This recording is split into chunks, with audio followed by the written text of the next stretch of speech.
Un saludo muy especial para todas aquellas personas que tienen la bondad de escucharme. Para los que no me conocen, mi nombre es Carlos Roberto Herrera Pérez. Soy abogado y notario egresado de la tricentenaria Universidad de San Carlos de Guatemala. Actualmente soy catedrático del Centro Universitario de Noroccidente de dicha universidad. Imparto el curso de Derecho Civil Obligaciones. Con los estudiantes actualmente estamos viendo las clasificaciones de las obligaciones. En este momento nos toca ver la clasificación de las obligaciones desde el punto de vista del objeto. Y desde el punto de vista del objeto pueden subclasificarse dichas obligaciones. Las que vamos a estudiar el día de hoy son las obligaciones posibles y las obligaciones imposibles. Debemos tomar en cuenta que la posibilidad o imposibilidad de que se realice una obligación depende o debe de verse desde el punto de vista si la obligación es física o legalmente posible. Si es física o legalmente posible una obligación, puede nacer a la vida jurídica y puede realizar todos sus efectos. Por ejemplo, la compraventa de un vehículo.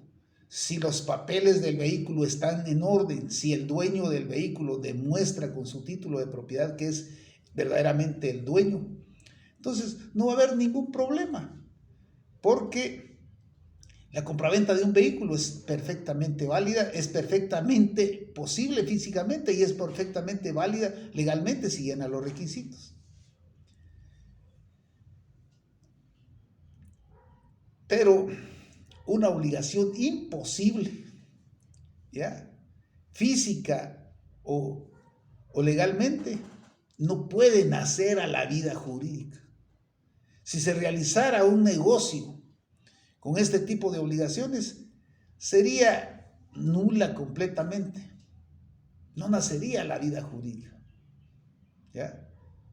Por ejemplo, comprar un arma de fuego que es de uso exclusivo para el ejército, eso está prohibido por la ley. No puede llevarse a cabo esa negociación porque se cometería un delito. La compraventa de drogas, por ejemplo, también no puede nacer a la vida jurídica porque la ley lo prohíbe expresamente.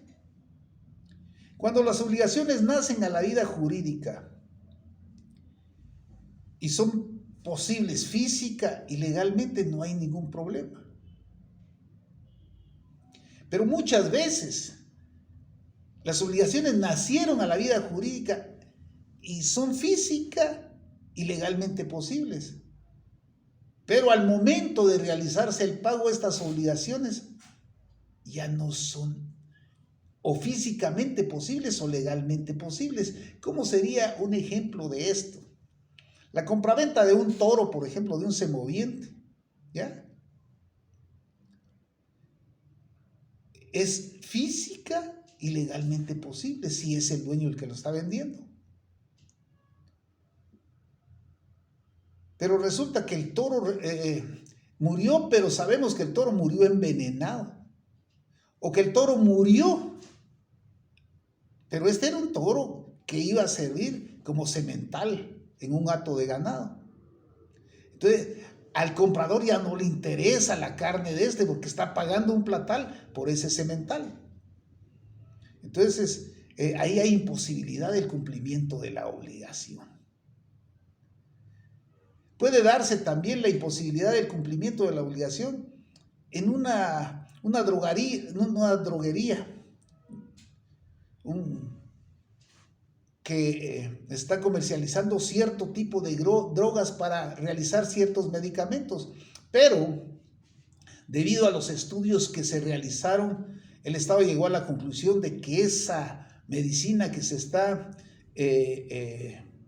fabricando con ese material, con esa droga, es total y absolutamente cancerígeno, por ejemplo, o maligno para el que la toma. Entonces, al momento de realizar el pago, ya está prohibida su venta. ahí hay una imposibilidad, pues. Ya no puede realizarse la obligación. Hay una imposibilidad legalmente. Pero podría ser, como les dije, imposibilidad física, por ejemplo, ese toro que fue envenenado, ¿va? No, ni siquiera su carne se va a comer, ¿va? Entonces, hay una imposibilidad física ahí. Esto es cuanto a las obligaciones posibles e imposibles. Nos toca ver las obligaciones divisibles e indivisibles. Para ver las obligaciones divisibles e indivisibles debemos ver el criterio de integridad objetiva del objeto de la relación jurídica. Criterio de integridad objetiva del objeto de la relación jurídica. ¿A qué se refiere esto? Se refiere a que establezcamos si el objeto es divisible o si admite cómoda división sin alterar la esencia para la cual fue creado ese objeto. Si al dividirse ese objeto, se altera su esencia y ya no admite cómoda división. Entonces, las obligaciones divisibles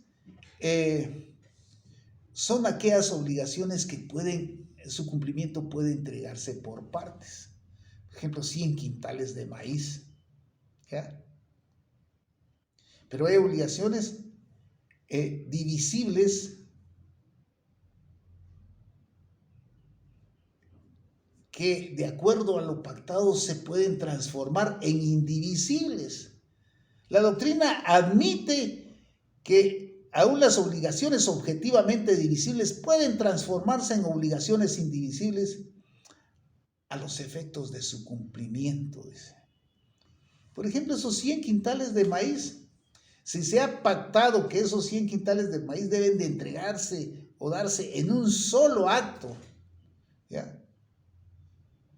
Se convierte en una obligación indivisible. Una obligación que el objeto es perfectamente divisible se convierte en una obligación indivisible por razón de su cumplimiento, porque tiene que entregarse en ese momento.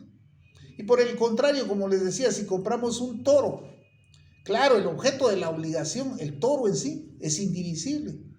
Pero del otro lado de la relación jurídica, del lado del comprador, si se ha pactado de que puede pagarse por partes, entonces la obligación de ese comprador se convierte en una obligación divisible perfectamente, porque el dinero puede irse entregando por partes y admite cómoda visión y no altera su esencia.